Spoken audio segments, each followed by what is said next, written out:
Notícias falsas, redes sociais, imediatismo. O processo de comunicação não é mais o mesmo e essa mudança é constante e acelerada. Para avaliar essa realidade e o papel da televisão, especialmente da televisão nesse contexto, estão conosco o coordenador do curso de jornalismo da UBRA, professor Davidson Campos, e a professora do curso, também do curso, Vanessa Hauser. Sejam bem-vindos. Parabéns, colegas, pelos 46 anos da UBRA, em primeiro lugar, né? Exatamente, é um dia que todos nós estamos festejando. Sem dúvida. Professora, vamos começar tratando de uma questão que deve ser muito presente nesse ano, especialmente nas eleições. A gente vê, por exemplo, o TSE se movimentando a respeito sobre as fake news. A gente sabe que notícia falsa sempre existiu, não é uma novidade. Por que agora elas se proliferam ou ganharam tanta força? Começo com a professora e depois o professor. Bom, a gente vive um contexto muito diferente em relação ao jornalismo, que é o contexto das redes sociais digitais, né? Então, as notícias, as informações, elas circulam numa velocidade muito grande e elas também são um instrumento de renda, né? As notícias falsas, elas são produzidas para gerar muitos acessos, muitos cliques, e isso é convertido em renda para essas pessoas que produzem as informações, né? Então, é um cenário de muita informação, uma quantidade muito grande, facilidade da circulação. Então, obviamente, é mais fácil que as notícias se proliferem, até porque os usuários passam a ser também sujeitos muito ativos, né, nesse processo de distribuir as informações. Tanto é que as notícias falsas, elas circulam especialmente através do WhatsApp, né? Sim. Que é um instrumento de comunicação mais direto, mais pessoal, né? Isso é bem interessante. Nesse contexto, professor, o papel do jornalismo e a credibilidade ainda é um fator, e fico pensando a credibilidade em que sentido? Na medida em que, por exemplo, um jornal, uma televisão, também podem ter seus interesses por trás disso e aí guiar a notícia ou dar, por exemplo, atenção para um destaque, para um fato, para alguma coisa que tem alguma relevância, aumentar às vezes. Isso é comum? É possível, por exemplo? Bom, a questão do jornalismo ela é bastante instigante, porque a gente vive um momento de transformação não só da sociedade, mas também do jornalismo. Né? Por muito tempo, o jornalismo foi o único lugar de conhecimento, né, de acontecimentos sociais, assim, na transformação deles em notícia. E hoje a gente vê que as pessoas, de uma forma geral, principalmente por meio das redes sociais, mas várias outras formas de produção e de circulação de notícias, participam desse processo. O que facilita, por um lado, né, o processo das fake news, mas outra coisa tem que ser observada, né, em se tratando da credibilidade. A própria deslegitimação da profissão, digamos assim, que foi a primeira profissão no Brasil a ser desregulamentada pelo Tribunal, pelo Supremo, né, isso levou ou ampliou, digamos assim, esse não lugar do jornalismo. Por quê?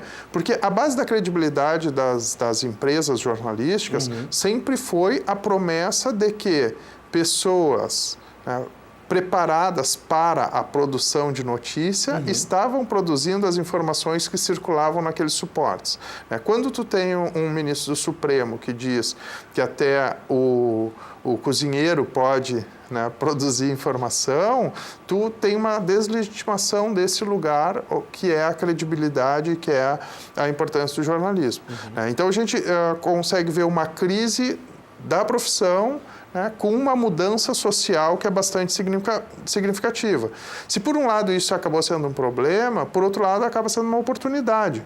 Por quê? Porque as pessoas já estão se dando conta e as empresas, de alguma maneira, a gente vê várias campanhas, mas as pessoas estão se dando conta que elas precisam algumas referências críveis, né, para não colocar em circulação informações indevidas. Claro que muitas pessoas preferem colocar em circulação coisas que combinam com aquilo que elas acreditam. Né? Mas muitas pessoas já estão vendo que isso pode provocar problemas, inclusive para quem coloca em circulação essas informações. Agora há pouco a gente teve, por exemplo, um caso mais rumoroso, né, com o jogador D'Alessandro, por exemplo, Sim. que uma série de informações circulando, e ele está ainda mapeando todas as pessoas que proliferaram aquela informação e vai processar. Né? Então, as pessoas se deram conta de que essa proliferação pode dar um problema. E aí é um excelente momento e um bom momento para o jornalismo, né? Porque num tempo de superinformação e de velocidade de circulação dessa produção de informação, né, vai precisar cada vez mais de gestores, né, de pessoas capacitadas para indicar que tipo de informação é válida, né, socialmente falando, e que tipo de informação, então, vai ter esse status de fake news. E o jornalismo cresce em importância e as empresas já viram isso, inclusive as empresas que fazem a gestão das redes sociais, que têm essa preocupação e têm demonstrado isso.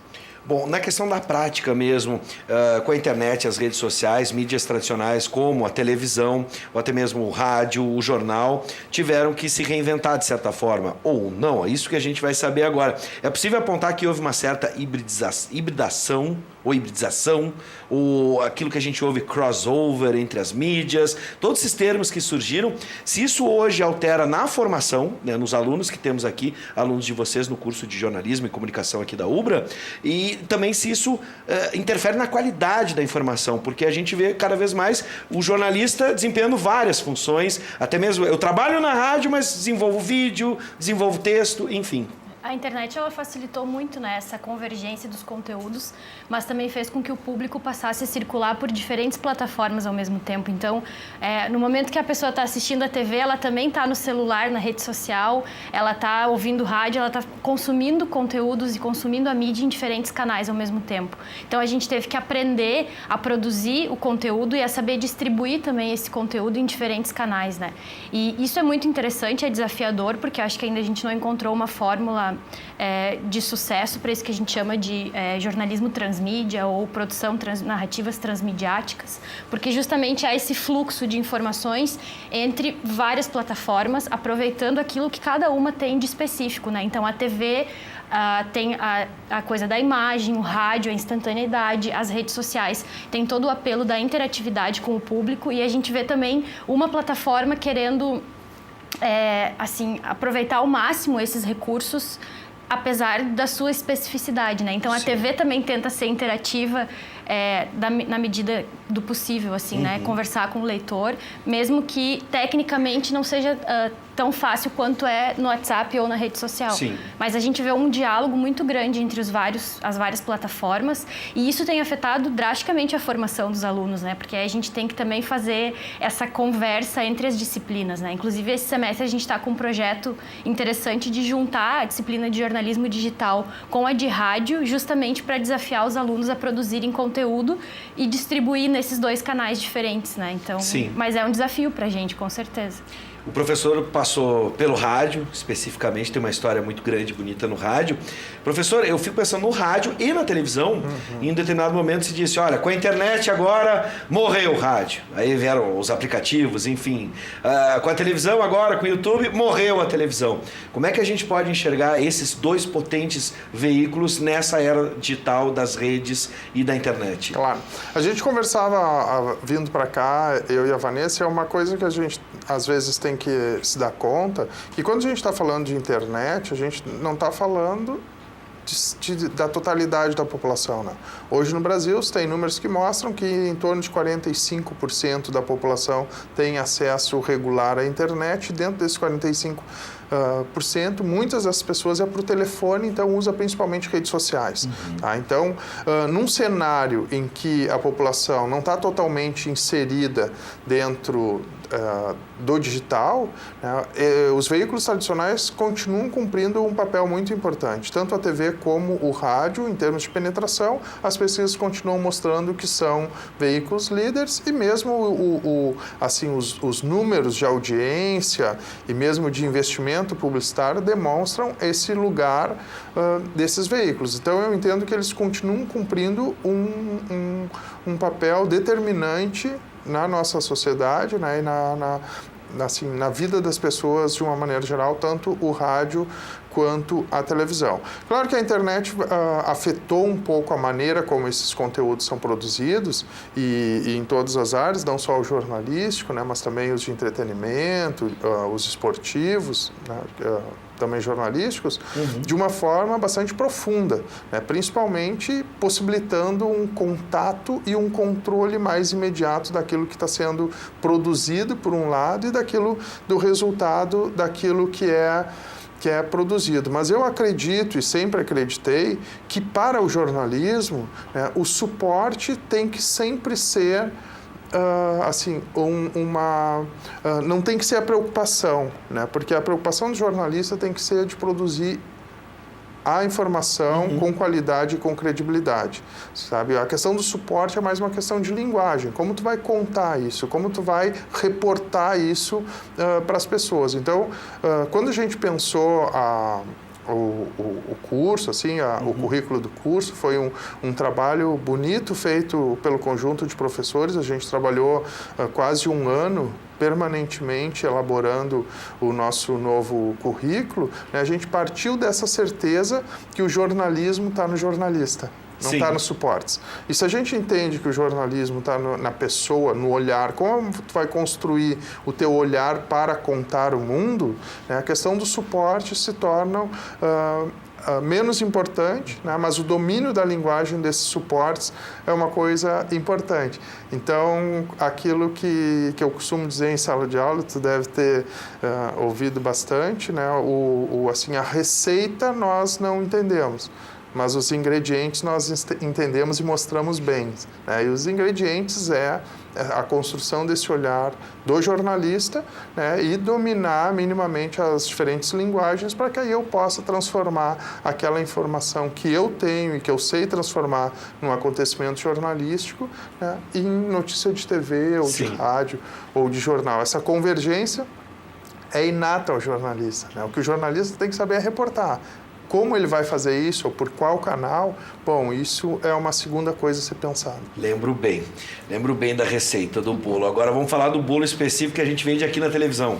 Né? Nesse caso, para encerrar a conversa, vamos falar agora da Ubra TV, é um canal educativo, e a gente tem os canais geralistas abertos, a Força da Novela, por exemplo, ditando moda, mas também se envolvendo com questões sociais hoje, com os movimentos sociais, com as demandas dos brasileiros e das brasileiras. Vocês conseguem ver isso? Há hoje uma forte influência da televisão ainda na forma de pensar e ver o mundo do brasileiro e da brasileira?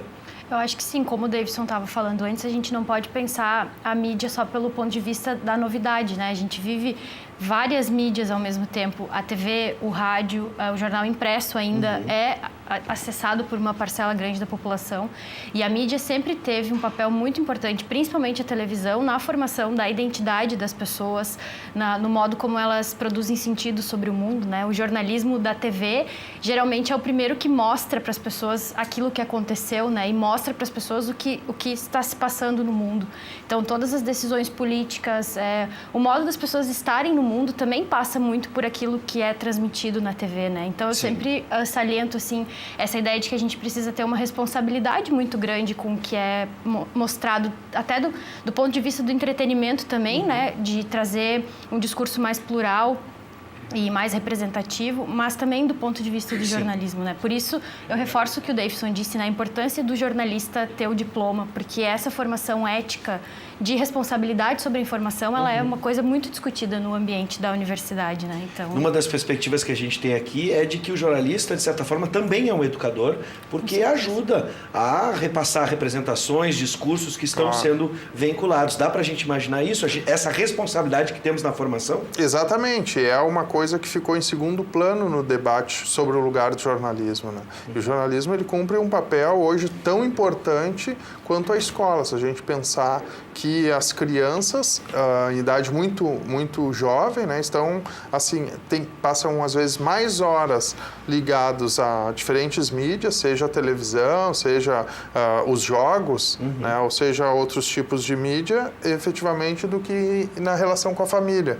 Então, isso sempre tem que ser pensado. No caso da televisão, especialmente, né, por causa da penetração dela e por causa desse estatuto de credibilidade que a televisão tem junto às pessoas. Muitas pessoas continuam dando boa noite para os seus apresentadores preferidos, né, e continuam xingando o vilão da novela de casa. E isso é muito significativo no processo comunicacional e no processo formativo, né? Quanto à Ubra TV, eu acho que cumpre um papel bastante importante num tempo em que a gente vê crescendo as televisões, as programações feitas fora do local, né? A televisão continua mantendo uma programação com informações locais e isso é muito importante também na socialização e na educação das pessoas que vivem aqui na região metropolitana e no Rio Grande do Sul. Isso é verdade, a gente tem um cuidado muito especial, afinal de contas estamos em Canoas, não em Porto Alegre. Muita gente pensa que a Ubra TV é em Porto Alegre, não, é em Canoas, e a gente quer dar voz a toda a região metropolitana.